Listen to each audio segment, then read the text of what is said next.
ನಮಸ್ತೆ ನನ್ನ ಪ್ರೀತಿಯ ಕನ್ನಡಿಗರೇ. ನಾವು ಟಿಫನ್ ಮಾಡಿಕೊಂಡು ಹೊರಟಿದ್ದೆಲ್ಲಿಗಪ್ಪ ಅಂದರೆ ವಿಡಿಯೋನ ಕೊನೆಗಂಟ ನೋಡಿ ನಿಮಗೆ ಗೊತ್ತಾಗುತ್ತೆ. ಎಲ್ಲಿಗೆ ಹೋಗ್ತಾ ಇದ್ದೀವಿ ಅಂದರೆ ನಾವೊಂದು ಸ್ವಲ್ಪ ಹೊರಗಡೆ ಕೆಲಸ ಇತ್ತು, ಹಂಗಾಗಿ ಹೋಗ್ತಾಯಿದ್ದು 3 ಜನ ಅಕ್ಕನ ಮಗಳು ನಾನು ನಮ್ಮ ಯಜಮಾನ್ರು ಗಾಡೀಲಿ ಹೋಗ್ತಾಯಿದ್ವು.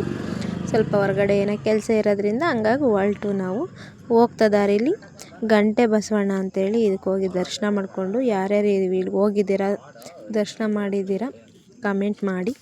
ಅಲ್ಲಿ ದರ್ಶನ ಮಾಡಿಕೊಂಡು ಇನ್ನೊಂದು ಟೆಂಪಲ್ಗೆ ಹೋಗೋಣ ಅಂತೇಳಿ ಹೋಗ್ತಾಯಿದ್ವು. ಈ ಟೆಂಪಲ್ ಯಾರ್ಯಾರಿಗೆ ಗೊತ್ತಿದೆ ಕಮೆಂಟ್ ಮಾಡಿ. ನಾವು ಹೋಗಿ ಹತ್ತೇಳು ನರಸಿಂಹಸ್ವಾಮಿ ಬೆಟ್ಟ, ಇದು KB ಕ್ರಾಸ್ ಹತ್ರ ಬರುತ್ತೆ. ಅಲ್ಲಿ ಹೋಗಿ ಚೆನ್ನಾಗಿತ್ತು. ಹೋಗ್ತಾ ಹೋಗ್ತಾ ಬೆಟ್ಟ ಹತ್ತೋಕ್ಕೆ ಗಾಡೀಲಿ ಹೋಗೋಕ್ಕೆ ಭಯ ಆಗೋದಷ್ಟು ಇದು ಇಳಿಜಾರಿತ್ತು. ಅಲ್ಲಿ ಹೋಗಿ ಬಿಸಿಲಿತ್ತು, ಒಂದು ಸ್ವಲ್ಪ ಹೋದಾಗ ಬಿಸಿಲಿತ್ತು. ಅಂದರೆ ಹೋದಾಗ ವಾತಾವರಣ ನೋಡೋದು ತುಂಬಾ ಖುಷಿ ಆಗ್ತಿತ್ತು. ದೇವ್ರ ದರ್ಶನನೂ ಮಾಡಿಕೊಂಡು ಸ್ವಾಮಿ ದರ್ಶನನೂ ಮಾಡಿಕೊಂಡು ತುಂಬಾ ಚೆನ್ನಾಗಿತ್ತು. ನೇಚರ್ ಎಲ್ಲ ವೀಡಿಯೋ ಮಾಡಿಕೊಂಡೆ. ಅಲ್ಲಿಂದ ಮತ್ತೆ ರಿಟರ್ನ್ ವಾಪಸ್ ಊರ ಕಡೆ. ನಾನು ಯಾವ ಊರು ಅಂದರೆ ನಮ್ಮದು ಟಿಪ್ಟೂರು.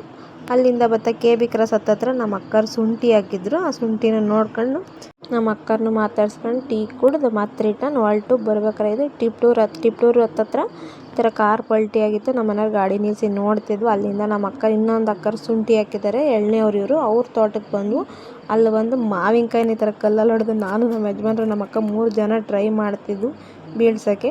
ಆಮೇಲೆ ಮನೆಗೆ ಬಂದಾದಮೇಲೆ ನಮ್ಮ ಅಕ್ಕನ ಮಗ ಫ್ರೈಡ್ ರೈಸ್ ಮಾಡಿದ. ಊಟ ಎಲ್ಲ ಆದಮೇಲೆ ನಮ್ಮ ಅತ್ತೆಯವ್ರದ್ದು ಅಳತೆ ಇರುತ್ತಲ್ಲ ಮಾತುಕತೆ,